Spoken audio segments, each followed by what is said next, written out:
단돈 200억을 못 갚아 무너진 JTBC를 두고 다들 이렇게 말합니다. 중국 자본이 뉴스를 먹었다고요? 그런데 진짜 범인은 따로 있었습니다. 한때 4천억을 척 끌어오던 화려한 방송사가 7천억짜리 올림픽 한 방에 신용등급이 CCC까지 추락하고 사업까지 담보로 내놨습니다. 모두가 중국 돈을 의심하지만 JTBC를 벼랑 끝으로 민 건 사실 스스로 판 함정이었죠. 그 함정의 정체가 무엇인지, 왜 이 위험한 베팅이 자꾸 반복되는지, 그리고 이게 왜 남 얘기가 아니라 우리 세금과 우리가 보는 방송의 문제인지 끝까지 짚어드리겠습니다. 2026년 6월 12일 JTBC가 단돈 206억 원을 약속한 날짜에 갚지 못했습니다. 만기가 돌아온 빚 가운데 56억과 150억, 이 두 덩어리를 끝내 막지 못하면서 채무 불이행이 터진 겁니다. 채무 불이행이라는 말이 어렵게 들리지만 결국 만기가 된 빚을 약속한 날짜에 못 갚은 상태를 뜻합니다. 한때 대한민국 여론을 쥐락펴락하던 방송사가 직장인 한 사람이 평생 만져보기도 힘든 돈이긴 해도 회사 규모로 보면 그리 크지 않은 206억 앞에서 무릎을 꿇은 겁니다. 시장의 반응은 즉각적이었습니다. 신용평가사 나이스는 곧바로 JTBC 등급을 BBB에서 CCC로 끌어내렸습니다. CCC는 동매에서 저 집 본때일지 모른다는 낙인이 찍힌 것과 같습니다. 단기 등급도 A3에서 C로 곤두박질 쳤고 또 다른 평가사인 한국기업평가 역시 등급을 줄줄이 내렸습니다. 그 충격은 회사 하나로 끝나지 않았습니다. 같은 식구인 중앙일보 등급까지 BB-로 한 단계 더 내려가면서 위기가 그룹 전체로 번지고 있다는 신호가 켜진 겁니다. 그런데 좀 이상하지 않으십니까? 받을 땐 4천억을 척척 끌어오던 회사가 갚을 땐 그 20분의 1도 안 되는 206억 앞에서 발이 묶였습니다. 이 황당한 낙차 앞에서 사람들이 가장 먼저 떠올린 용의자가 있었습니다. 바로 중국 자본입니다. 근거가 없는 의심은 아니었습니다. 2020년 12월 드라마를 만드는 JTBC 스튜디오에 4천억이 들어옵니다. 국내 사모펀드 프랙시스가 3천억을, 그리고 중국의 텐센트가 1,000억을 넣으면서 지분 7.2%를 손에 쥐었죠. 그 무렵 회사 가치가 1조 4천억에서 1조 5천억으로 평가받았으니 텐센트가 들고 들어온 돈은 결코 무시할 만한 규모가 아니었습니다. 외국 자본이 우리 방송사 안방에 발을 들였다는 사실 자체가 사람들 마음에 걸린 겁니다. 게다가 텐센트는 여기만 들어와 있는 게 아닙니다. 게임사 넷마블과 크래프톤의 2대 주주이고 2025년엔 SM 엔터테인먼트 지분까지 사들였습니다. 우리가 즐기는 게임, 드라마, K-팝 곳곳에 같은 중국 자본이 들어와 있는 겁니다. 사정이 이렇다 보니 방송사 하나가 무너진 자리에 가장 먼저 중국 자본이 떠오른 것도 무리는 아니었습니다. 그 돈 어디서 났는지 세무조사라도 해야 하는 거 아니냐는 의심이 폭발했고 거봐, 결국 중국 돈이 문제였네 하고 느끼셨다면 그럴만합니다. 그런데 이 그럴듯한 용의자에게는 결정적인 알리바이가 하나 있습니다. 자, 여기까지만 보면 답은 정해진 것 같습니다. 중국 돈이 들어왔고 그 회사가 무너졌으니까요. 그런데 이 그럴듯한 용의자에게는 결정적인 알리바이가 하나 있습니다.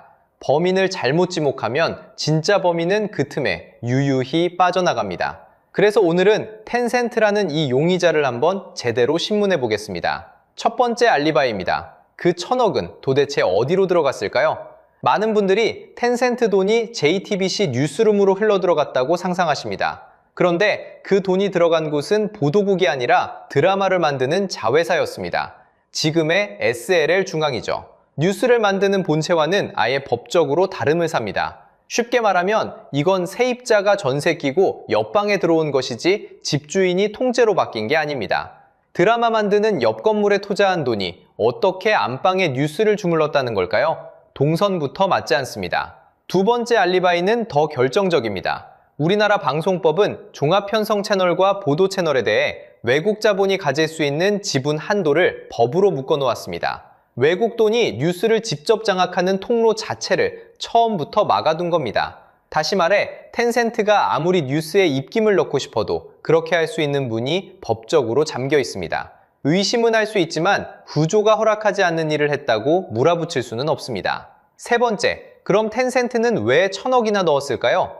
이때 발행된 주식은 전량이 전환 우선주라는 종류였습니다. 이름은 어렵지만 뜻은 간단합니다. 회사가 잘 되면 보통주로 바꿔서 차익을 챙기고 그동안은 배당을 먼저 받는 자리입니다. 회사를 직접 운전하겠다는 게 아니라 잘 굴러가면 돈을 벌고 나가겠다는 투자죠. 텐센트가 우리나라 게임사 넷마블과 크래프톤, 그리고 SM 엔터테인먼트의 주요 주주라는 사실도 같은 맥락입니다. 차익을 노리고 곳곳에 돈을 넣어둔 것이지 그 회사들을 좌지우지하겠다는 뜻이 아닙니다. 여기서 우리가 꼭 구분해야 할 게 있습니다. 중국 자본이 들어와 있다는 건 사실입니다. 하지만 그 자본이 회사를 망하게 했다는 건 전혀 다른 이야기입니다. 앞의 사실이 뒤의 결론을 자동으로 보장해주지는 않습니다.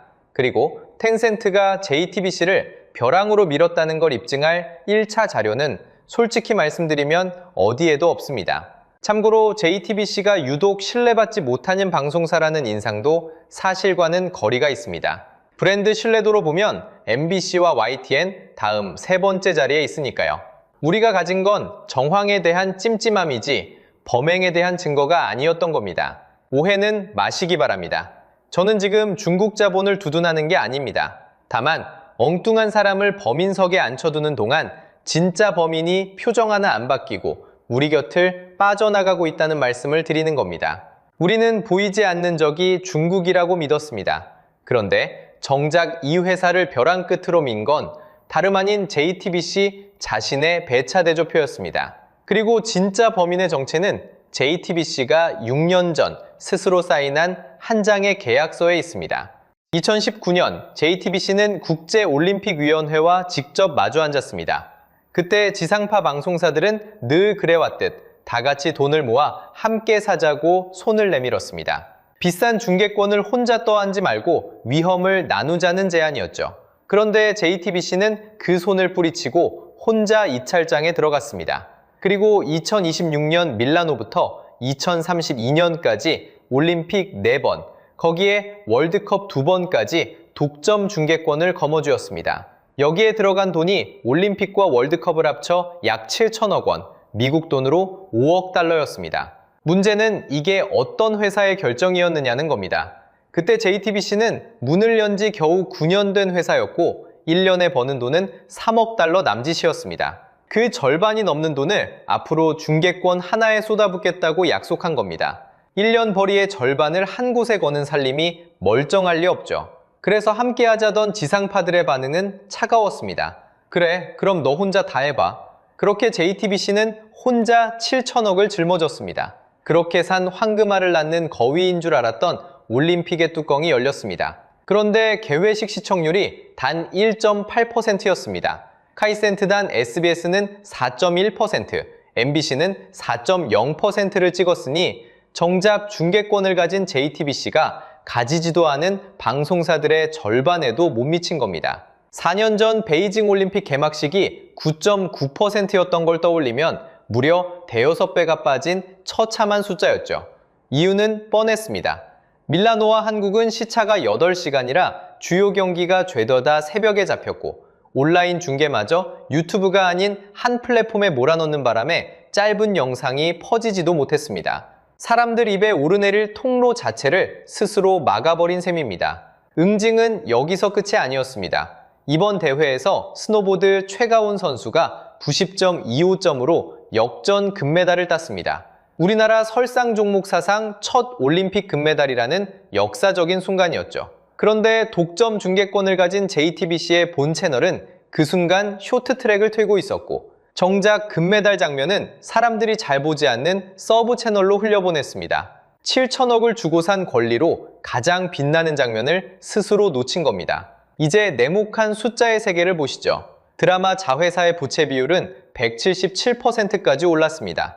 내 돈보다 빌린 돈이 1.7배나 많은 살림이라는 뜻입니다. 영업 손실도 가관입니다.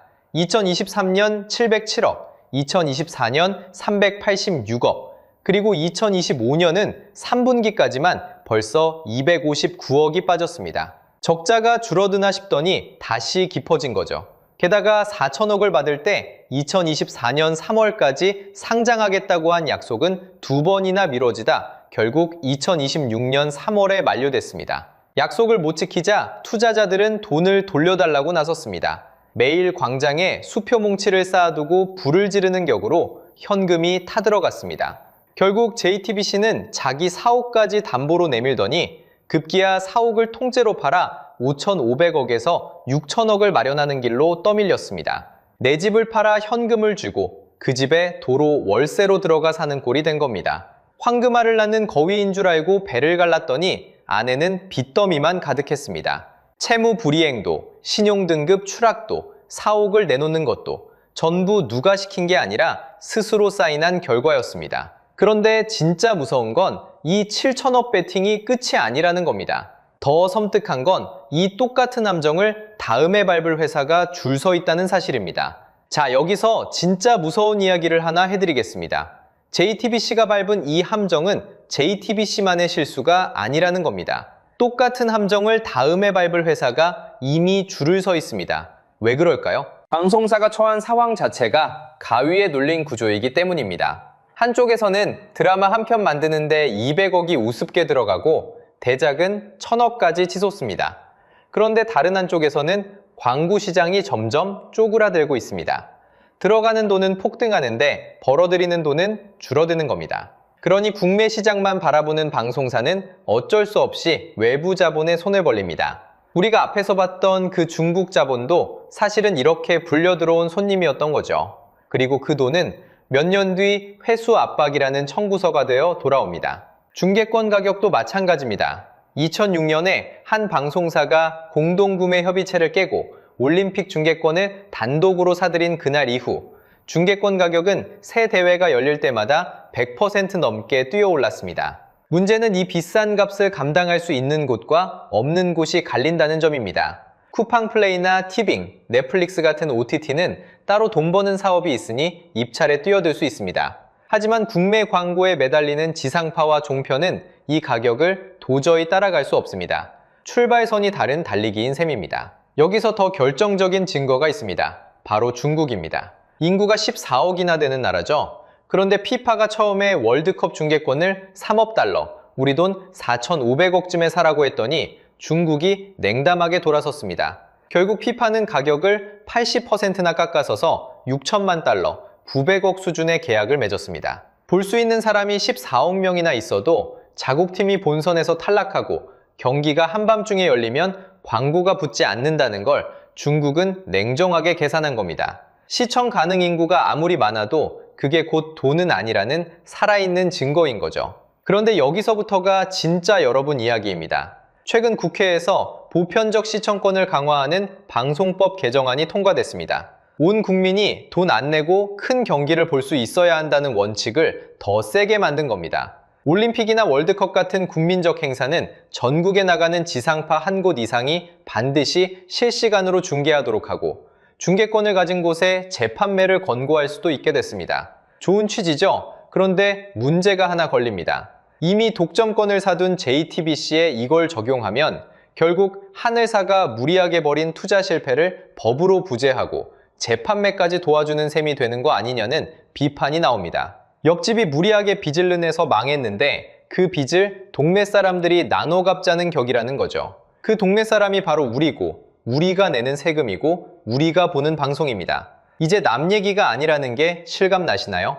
그렇다고 절망할 일만은 아닙니다. 이미 잘 풀어낸 나라가 있거든요. 영국은 리스티드 이벤트라는 제도를 두고 있습니다. 올림픽이나 월드컵처럼 온 국민이 함께 봐야 하는 경기는 아예 무료 지상파에서 생중계하도록 공공재로 묶어둔 겁니다. 누가 비싸게 사서 혼자 틀어막는 게 아니라 처음부터 국민 모두의 것으로 정해두는 거죠. 우리가 지금 고민하는 보편적 시청권에 한 발 앞선 모범 답안인 셈입니다. 그러니 앞으로 우리가 봐야 할 신호는 분명합니다. 어떤 회사가 자기 덩치에 비해 무리한 독점 베팅을 하는지, 큰 돈을 미리 쏟아붓고 현금이 묶이지는 않는지, 그리고 투자자에게 한 회수 약속의 만기가 언제 돌아오는지, 이 세 가지만 봐도 다음 함정이 어디서 터질지 미리 짐작할 수 있습니다. 자, 이제 정리해 보겠습니다. 모두가 중국 자본을 범인으로 지목했습니다. 하지만 그 용의자에게는 알리바이가 있었죠. 텐센트 돈은 보도국이 아니라 드라마 회사로 들어갔고 법은 외국 자본이 뉴스를 장악하지 못하게 막고 있었습니다. JTBC를 벼랑 끝으로 민 진짜 범인은 따로 있었습니다. 스스로 사인한 7천억짜리 독점 베팅, 그리고 그렇게 무의할 수밖에 없게 만든 구조였습니다. 진짜 범인은 멀리 있지 않았습니다. 거울 속에 있었던 거죠. 여러분은 진짜 범인이 누구라고 생각하시나요? 그리고 한 회사의 적자를 무리 세금으로 메우는 것에 찬성하시나요? 댓글로 여러분의 생각을 꼭 남겨주세요. 이런 돈의 진짜 이야기가 더 궁금하시다면 구독 버튼으로 함께 해주시면 됩니다. 수신료 도둑이라고요? 한때 안방 1등이던 KBS의 작년 적자가 무려 881억 원이었습니다. 시청률 0.5%, 광고 매출 1조 붕괴, 그리고 하루 평균 73분으로 늘어난 유튜브 시청 시간. 누가 봐도 한쪽은 무너지고 한쪽은 부풀고 있습니다. 그런데 정말 거대 방송국들이 망한 이유가 시청자들이 변덕을 부려서일까요? 오늘 보고 나면 여러분이 TV를 끄는 게 왜 옳은 선택이었는지, 한국 미디어가 어디로 향하고 있는지가 한 번에 정리됩니다. 예전엔 9시 뉴스가 끝나면 옆집에서 오늘 거 봤어? 하고 묻는 게 자연스러운 풍경이었습니다. 그 시절 인기 드라마와 예능은 시청률 30%, 40%, 심지어 50%까지도 흔하게 찍던 시절이었죠. 온 가족이 같은 시간에 같은 화면을 보던 말 그대로 안방 1등 방송국의 황금기였습니다. 그런데 지금 이 풍경은 거의 사라졌습니다. 지난 1년 동안 지상파 3사 프로그램 중에 평균 시청률 20%를 넘긴 작품은 단 한 편도 없습니다. 한 편도요. 예능과 교양, 다큐멘터리 같은 비드라마 장르는 평균 시청률이 2%에도 못 미칩니다. 한 자릿수도 충격이라던 게 엊그제 같은데 이제는 한 자릿수가 일상이 됐습니다. 드라마 사정은 어떨까요?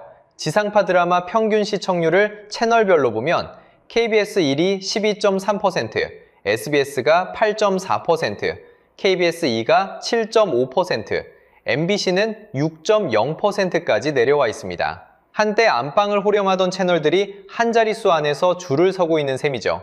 더 충격적인 건 0%대 진입 사례입니다. 최근 방송된 MBC 바니와 오빠들은 첫 회 1.3%로 출발해 2회에서 0.9%까지 떨어졌습니다. 단 1회 만에 1%대가 무너진 겁니다. 평일 저녁 황금 시간대 지상파 드라마가 그렇습니다. 90년대였다면 종영 사유로 거론됐을 숫자가 지금은 뉴스거리도 안 됩니다. 다들 그러려니 하고 넘어갑니다. 요약하면 이렇습니다. 9시 뉴스 50%, 인기 드라마 40%를 찍던 안방 1등이 한 자릿수와 0%대를 오가는 자리로 내려앉았다는 것. 그 사이 한 자릿수는 충격에서 일상으로, 0%대는 사고에서 사례로 자리를 옮겼다는 것. 시청자 입장에서 보면 TV가 예전 같지 않다는 막연한 느낌이 사실은 숫자에 그대로 찍혀 있었던 셈입니다. 우리가 채널을 돌리지 않게 된 데에는 다 이유가 있었습니다. 그런데 진짜 충격은 시청률이 아닙니다. 광고가 다 빠져나갔거든요. 한때 광고주들이 줄을 서던 방송국에서 광고가 사라지고 있습니다. 첫 번째 균열이 바로 거기서 시작됩니다. 지상파 광고 매출은 2023년에 1조 756억 원이었습니다. 그런데 2024년에는 8천억 원대로 내려앉았습니다. 1조 원이라는 상징적인 숫자가 처음으로 무너진 겁니다. 1년 만에 약 10%, 그러니까 919억 원이 그냥 증발한 셈입니다. 어느 가게가 1년 사이에 매출이 10% 빠졌다고 생각해보세요. 그 충격이 잦지 않습니다. 그런데 이건 한 해만의 사건이 아니라 10년에 걸친 흐름의 끝자락이었습니다. 전체 광고 시장에서 지상파가 차지하는 비중을 보면 더 분명해집니다. 2015년에는 32.5%였습니다. 광고비 100원이 풀리면 그중 32원이 지상파로 들어왔다는 뜻입니다. 그런데 2024년에는 12.9%가 됐습니다. 10년 만에 거의 3분의 1 토막이 났습니다. 광고주들은 어디로 갔을까요? 옆집으로 갔습니다. 2023년 기준으로 방송 광고 시장은 3조 3,898억 원, 비중으로는 20.5%입니다. 같은 시기 온라인 광고 시장은 9조 3,653억 원, 비중으로 56.6%였습니다. 큰 가게에 줄 서던 손님이 작은 가게로 자리를 옮겼고 그 사이 작은 가게가 큰 가게보다 3배 가까이 커진 겁니다. 이건 그냥 광고가 줄어든 게 아닙니다. 모델이 통째로 무너지고 있는 거예요. 광고 수익 모델은 시청률에 직결됩니다. 시청률이 1%대로 떨어지면 광고 단가가 따라 떨어집니다. 단가가 떨어지면 제작비가 줄어듭니다. 제작비가 줄면 콘텐츠 질이 떨어지고 콘텐츠 질이 떨어지면 시청률이 또 떨어집니다. 한 바퀴 돌고 나면 처음보다 더 낮은 자리에서 다시 출발합니다. 욕조에 물은 빠지는데 수도꼭지는 잠겨있는 상황과 같습니다. 방송사별로 받은 충격을 보면 이 모델이 얼마나 위태로운지 보입니다. 2024년 지상파 광고 매출 분포는 KBS 1,676억 원, MBC 2,064억 원, SBS 2,415억 원이었습니다. 그 결과 KBS는 사업 적자 881억 원, 당기 순손실 735억 원으로 역대 두 번째 큰 적자를 냈습니다. MBC는 영업 손실 452억 원, SBS는 흑자에서 적자 전환을 했습니다. 지방으로 내려가면 더 심각합니다. 16개 지역 MBC 가운데 흑자를 낸 곳은 단 한 곳, 목포 MBC 뿐이었습니다. 나머지 15개사가 모두 적자입니다. 큰 도시방송국이 흔들리니 작은 도시방송국은 그대로 가라앉고 있는 셈입니다. 그런데 이 문제는 한국 방송산업 전체로 번지고 있습니다. 방송통신위원회가 2025년 6월 공표한 자료를 보면 지상파는 2년 연속 영업손실을 기록했습니다. 방송 채널 사용 사업자, 그러니까 케이블 채널들의 광고 매출도 2023년에 1조 8,527억 원으로 1년 만에 13.9% 줄었습니다. 지상파만 흔들리는 게 아니라 방송 전체가 광고주에게 외면당하고 있다는 뜻입니다. 여기서 우리가 짚고 가야 할 게 있습니다. 광고주가 떠난 건 변덕이 아니라 계산입니다. 같은 돈을 쓸 때 더 많은 사람에게, 더 정확하게, 더 측정 가능한 방식으로 닿는 곳을 선택할 뿐입니다. 그 계산서에서 지상파는 점점 밀려나고 있는 겁니다. 그리고 광고주가 가장 먼저 알아챈 신호가 시청자들이 이미 떠나고 있다는 사실이었습니다. 그런데 광고가 빠져나간 건 결과일 뿐 진짜 원인은 따로 있습니다. 두 번째 균열은 더 심각합니다. 광고주가 사라진 진짜 이유, 그건 시청자가 먼저 등을 돌렸기 때문이고 그 등을 돌리게 만든 건 단 하나, 신뢰입니다. 생각해보면 단순합니다. 단골 식당이 있는데 어느 순간부터 짠 음식만 나오기 시작합니다. 한 번은 참고 두 번은 그러려니 합니다. 하지만 같은 일이 반복되면 단골은 말없이 다른 가게를 찾습니다. 화를 내지도 항의를 하지도 않습니다. 그냥 발길을 끊을 뿐입니다. 한국의 시청자들이 지난 몇 년간 방송국에 보낸 신호가 정확히 이 모양입니다. 박수를 칠 일도 야유를 보낼 일도 없이 그저 리모컨을 다른 곳으로 돌리는 것. 그게 가장 무서운 신호였습니다. 신뢰도 통계가 진짜 충격입니다. 47개국 중 우리나라 위치가요, 38위입니다. 로이터 디지털 뉴스 보고서 2024 기준 한국 뉴스 신뢰도는 31%, 아시아 태평양 11개국 중 꼴찌입니다. 이 지역 평균이 40%인데 우리만 한참 아래입니다. 더 무서운 숫자가 있습니다. 한국인의 39%가 뉴스를 적극적으로 회피한다고 답했습니다. 역대 최고치입니다. 열의 넷이 뉴스를 일부러 피한다는 뜻입니다. 보면 화가 나거나 봐도 믿을 수 없거나 둘 중 하나일 겁니다.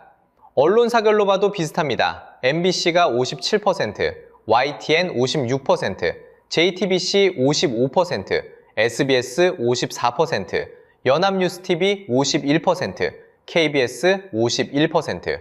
가장 높은 곳도 절반을 조금 넘는 수준입니다. 가장 신뢰하지 않는 매체로는 조선일보 39%, TV조선 37%가 꼽혔습니다.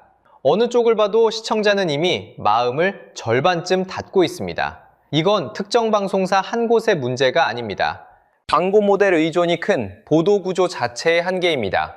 방송이 광고비로 굴러가는 순간 광고를 주는 쪽의 눈치를 볼 수밖에 없습니다. 거기에 정치 권력의 입김, 이해관계자의 압박이 얹히면 편집권은 점점 시청자에게서 멀어집니다. 식당으로 치면 손님이 아니라 광고주가 메뉴를 정하는 구조입니다. 그러면 음식 맛이 손님 입에 맞을 리가 없습니다. 시청자는 바보가 아닙니다. 사실만 보도해달라는 요구를 너무 오래 들어주지 않았을 뿐입니다. 수신료 얘기 안 하고 넘어갈 수가 없죠. 한 달에 2,500원, 어디로 가는 줄 아세요? KBS가 2,262원, EBS가 70원, 한전 위탁 수수료가 168원입니다. KBS 몫이 약 90%입니다. 그런데 KBS 2024년 수신료 수입은 6,516억 원, 전년 대비 335억이 줄었습니다. 2023년 7월 분리징수가 시행된 영향입니다. 이후 2024년 5월 헌재가 합헌 결정을 내렸고 같은 해 12월에는 통합징수환원법이 상임위를 통과했습니다. 다시 전기요금에 묶어걷겠다는 방향으로 돌아가는 중입니다. 여기서 시청자들이 분노하는 이유가 분명해집니다. 안 가는 식당이 매달 자동결제로 돈을 빼가는 느낌. 시청률은 이미 떨어졌는데 수신료 의존도는 여전히 49%입니다. 비교해볼까요? 영국 BBC, 일본 NHK, 독일 ARD, ZDF는 수신료 의존도가 65%를 넘습니다. 그만큼 광고에서 자유롭다는 뜻입니다. 반대로 KBS는 광고 비중이 상대적으로 커서 광고 시장이 흔들릴 때마다 같이 흔들립니다. 외부 충격에 약한 구조 위에 강제 징수만 얹혀있는 모양새입니다. 안 보는 사람도 내야 하는 돈인데 그 돈으로 만든 보도가 신뢰를 못 받는다면 분노가 안 쌓이는 게 더 이상한 일입니다. 정리하면 이렇습니다. 시청자가 등을 돌린 건 변덕이 아닙니다. 신뢰 자본이 바닥을 친 결과이고 그 신뢰는 광고와 편집권이 얽힌 시스템 안에서 천천히 소진된 것입니다. 그리고 사람들은 더 이상 항의하지 않습니다. 조용히 채널을 돌릴 뿐입니다. 여기까지가 무너진 이유라면 시청자들은 어디로 갔을까요? 그게 마지막 진실입니다. 사람들이 옮겨간 곳은 그렇게 멀지 않았습니다. 새로운 동네로 이사간 게 아니라 손에 쥐고 있던 작은 화면, 바로 스마트폰이었습니다. 거실에 켜두던 TV 대신 출퇴근 지하철에서 점심 먹고 자리에 돌아와서 자기 전 이불 속에서 그 작은 화면을 봅니다. 숫자가 그 풍경을 정확하게 보여줍니다. 2022년 66.1%였던 유튜브 이용률은 2024년 72.7%까지 올라왔습니다. 10명 중 7명이 유튜브를 봅니다. 더 놀라운 건 시간입니다. 한 사람이 하루 평균 73분을 유튜브에 씁니다. 5년 전과 비교하면 딱 2배입니다. 그 73분이 어디서 나왔을까요? 새로 만들어진 시간이 아닙니다. 예전에 9시 뉴스 보고 드라마 보던 그 시간이 그대로 떨어져 나와 유튜브로 옮겨간 겁니다. 시청자가 가진 하루는 24시간 그대로인데 시청 시간이라는 케이크의 한쪽이 통째로 잘려나간 셈입니다. 2024년에는 상징적인 사건이 하나 있었습니다. 국내에서 가장 많이 쓰는 앱 1위 자리를 유튜브가 차지했습니다. 그 자리에 누가 있었을까요? 카카오톡이었습니다. 한국 사람이 가장 자주 여는 앱이 메신저에서 영상 플랫폼으로 바뀐 겁니다. 가족과 친구에게 말을 거는 시간보다 영상을 보는 시간이 길어졌다는 뜻이기도 합니다. 인식 자체도 뒤집혔습니다. 내 일상의 가장 필수적인 매체가 무엇입니까? 이 질문에 스마트폰이라고 답한 사람이 75.3%, TV라고 답한 사람이 22.6%였습니다. 75대 22, 거의 3배 차이입니다. 게다가 TV는 1년 사이 4.6%포인트 더 줄었고 스마트폰은 5.3%포인트 더 늘었습니다. 격차는 점점 벌어지고 있습니다. 그리고 진짜 충격은 다음 세대 이야기입니다. 10대들이 TV로 실시간 방송을 보는 비율은 한때 69.9%였습니다. 그게 53.8%까지 떨어졌습니다. 절반 가까이가 더 이상 본방을 보지 않습니다. 본방 사수라는 말 자체가 사어가 되어가는 중입니다. 지금 30대가 TV에서 멀어지고 있다면 지금 10대는 TV가 무엇이었는지 잘 모르는 채로 어른이 되고 있습니다. 다시 말해 광고주 입장에서 보면 앞으로 10년 뒤에 TV 앞에 앉을 시청자가 거의 남지 않는다는 뜻입니다. 광고가 빠져나간 건 단지 지금의 매출 문제가 아니라 미래 시청자를 미리 셈한 결과이기도 합니다. OTT 쪽 숫자도 비슷한 이야기를 합니다. 2025년 국내 OTT 이용자가 2천만 명을 돌파했습니다. 그 안에서 넷플릭스 한국 월간 사용자는 1393만에서 1444만 사이를 오갑니다. 영상 앱에서 사람들이 쓰는 시간 중 무려 61.1%가 넷플릭스로 갑니다. 광고 없이 시작 버튼만 누르면 되는 환경, 보고 싶은 회차를 골라보는 자율, 그리고 시청자가 직접 선택했다는 그 감각, 그게 끌어당기는 힘이었습니다. 여기서 한번 멈추고 봐야 할 장면이 있습니다. 채널이 무너지는 와중에도 살아남은 곳들이 있다는 점입니다. TV조선은 2024년 영업이익 261억 원으로 방송과 신문, 통신을 통틀어 1위를 차지했습니다. CJ E&M은 1년 만에 1,045억 원 흑자로 돌아섰습니다. KBN, 눈물의 여왕은 시청률 31%를 찍었습니다. 0.9%대 드라마와 같은 시대에 31%가 나왔다는 뜻입니다. 이 대비가 진짜 메시지입니다. 시청자가 TV라는 매체 자체를 버린 게 아니었습니다. 신뢰할 수 없는 편집권과 광고에 끌려다니는 콘텐츠를 버린 겁니다. 잘 만든 이야기에는 여전히 31%가 모입니다. 옆집에 더 맛있는 가게가 생겼고 무료 시식까지 해주고 메뉴까지 손님이 직접 고를 수 있게 됐습니다. 단골이 옮길 만한 이유가 셋이나 있는 겁니다. 그 단골은 한 번 옮기고 나면 옛날 가게가 다시 자라기 전에는 돌아오지 않습니다. 이제 정리할 시간입니다. 안방 1등의 몰락이 우리에게 남기는 진짜 메시지가 뭘까요?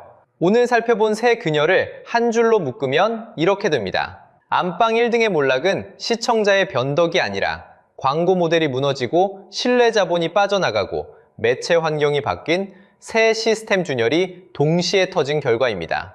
시청자는 그저 사실만 보도해달라는 단순한 요구를 너무 오랫동안 해왔을 뿐입니다. 그래서 이 말씀을 꼭 드리고 싶었습니다. 여러분이 TV를 끄는 건 변덕이 아니라 정확한 신호였습니다.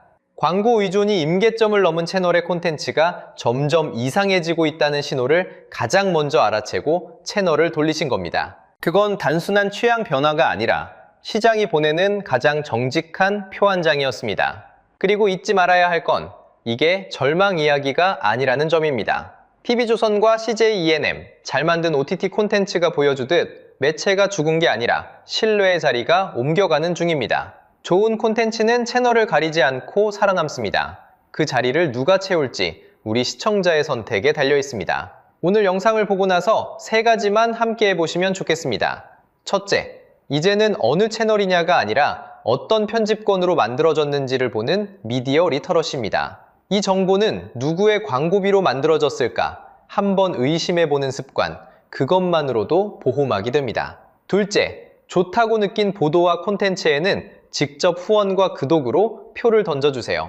시청자의 돈이 흐르는 곳으로 콘텐츠는 따라옵니다. 셋째, 가족, 특히 부모님과 미디어 소비 습관을 한번 점검해 보시면 좋겠습니다. TV에서 유튜브로 옮겨갈 때 알고리즘이 보여주는 자극에만 끌려다니지 않도록 함께 보고 함께 이야기 나누는 자리가 필요합니다. 오늘 영상이 도움이 되셨다면 좋아요와 구독으로 응원 부탁드립니다. 다음 영상에서는 한국 미디어가 새롭게 자리 잡는 다음 풍경으로 찾아뵙겠습니다. 감사합니다.